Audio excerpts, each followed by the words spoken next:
Andrew clearly needs to call St. Louis Home Fires. 840 here, Big 550 KTRS. David Stokes is with us.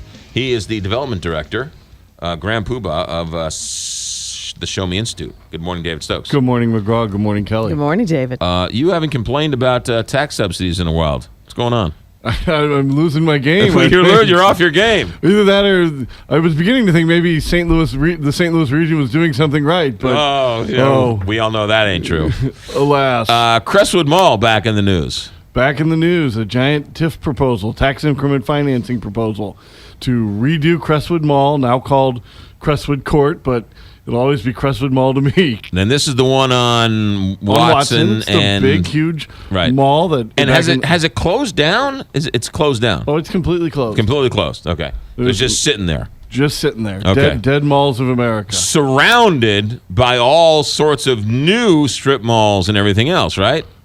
I mean, there's not necessarily new, but there's all sorts of development all around that Crestwood Mall. Right, in that region out in Sunset Hills and elsewhere, there's many other strip malls, other malls, shopping centers that were taxpayer subsidized, that were one of the reasons that Crestwood Mall failed. I'm not going to stand here and say that other subsidies were the only reason the mall failed. I mean, it was exactly the type of prototype 70s, 80s mall that is no longer very popular. Right. Okay. But it was certainly, those other subsidies hastened its demise and subjected it to a lot of unfair competition. So now the Crestwood wants to do the same thing to other people that they did to Crestwood.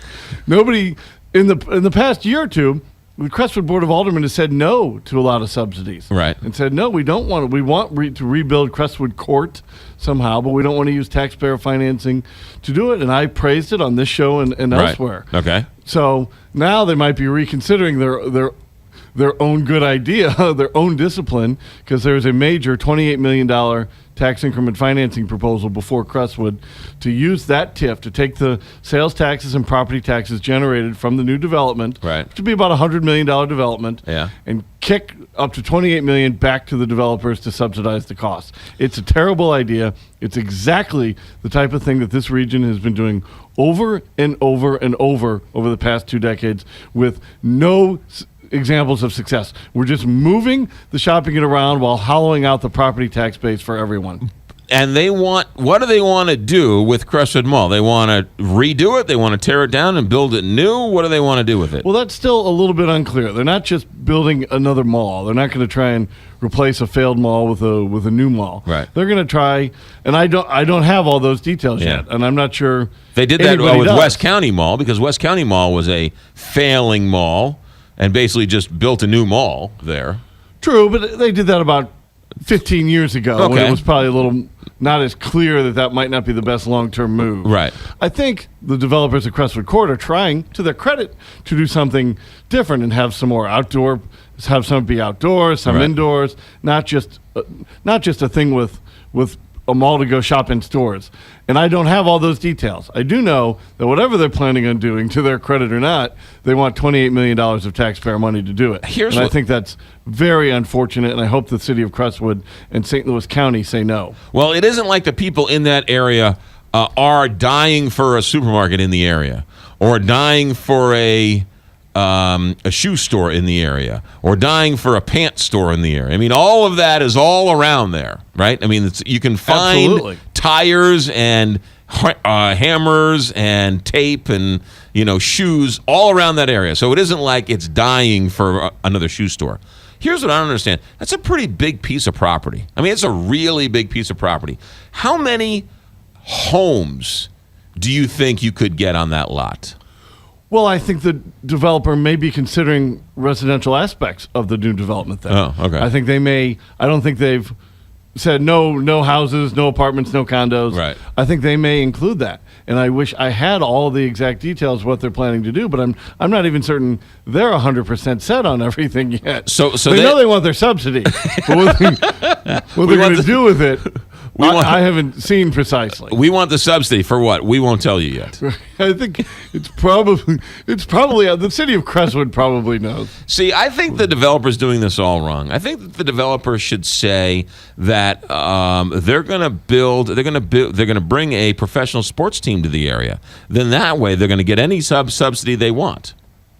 And not have to put it before a vote of the people if they can do it right. That's exactly right. They'll sue the citizens. Say, we need the subsidy on one hand, but on the other hand, if you try and get a vote on this, we're going to sue you. It's almost comical. It's so egregious. It's almost comical how pathetic it is that these developers will not do anything without a public subsidy. And it is comical. It is pathetic. I do think the government is the one who's given these subsidy programs out there. Right. And for many of these developers, they're just taking what's being offered, and what in far too many cases is being offered without any strings or without any tough questions. Right. So I do think that while the blame is wide here, I mean, it is the state legislature which has authorized these programs and needs to fix that, and the local governments which give these programs away with a total lack of discipline, because they do have authority to say no. There's nothing in the state law that says you have to do this. Right. They have plenty of authority to say no, and they just don't do it. And I will say that this TIF will be an interesting early test of the Stenger administration in St. Louis County. One of the really good things about Charlie Dooley's administration was that he at least tried through the St. Louis County TIF Commission to fight back against it. They rejected all sorts of big TIFs, and then because of our terrible state law that allows a city of 5,000 to override a county of 1 million right. and give the subsidies away anyway, they lost. But it'll be interesting to see if the new St. Louis County TIF Commission under Steve Stenger still tries to exert some discipline and some fortitude in saying no to these tax subsidies. And I genuinely have no idea which way that'll go, right. but I hope that they continue to say no and exercise that discipline. I brought this up last week on the show just because it was interesting, and I mentioned Sam Brownback, and then I saw a story from out of Jefferson City that some state legislators are trying to curtail the welfare subsidies and make people who are on the public dole jump through more hoops or not allowed to spend their money on tattoos and chips and whatever else.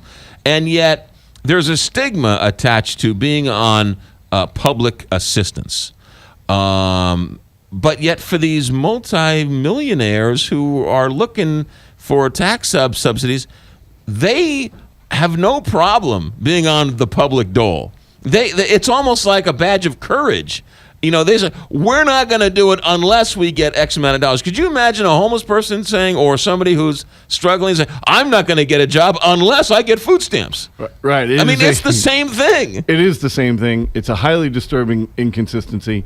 And I don't support the welfare state for anybody, certainly not the wealthy. Right. But it's even worse there. Yeah, and I'm not opposed to these changes at the state level for all people, but the idea that you continue with these TIF or myriad of other the tax credits, the historic tax credits, which have a benefit out there, but which are given away way too frequently and are abused, and the many other types of tax credits. There's an effort to get the film tax credit back in Missouri, despite the fact that study after study has shown that it's just a colossal waste of taxpayer money. We have this idea in Jefferson City and locally in the St. Louis area that there's a government role to play in subsidizing this investment, yet somehow our economy got along very, very well for a couple centuries without doing it that way. Yet now we do it over and over, and there's no stigma attached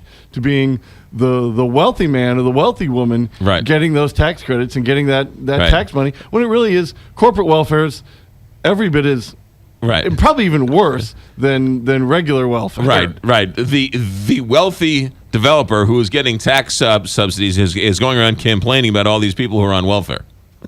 It's a disturbing change, and the state legislature has to change the law to make it much, much harder, and local governments have to start exercising some discipline in how they spend taxpayer money and saying no. And I hope that Crestwood is able to be the city that gets that going now in the same way Ellisville did 2 years ago, 3 years ago. When can we read you? When can we see you, David Stokes? We have a great deal of information on tax subsidies of all types, local and state, at showmeinstitute.org. And we blog about these issues all the time at showmedaily.org. You can follow me on Twitter at David C. Stokes.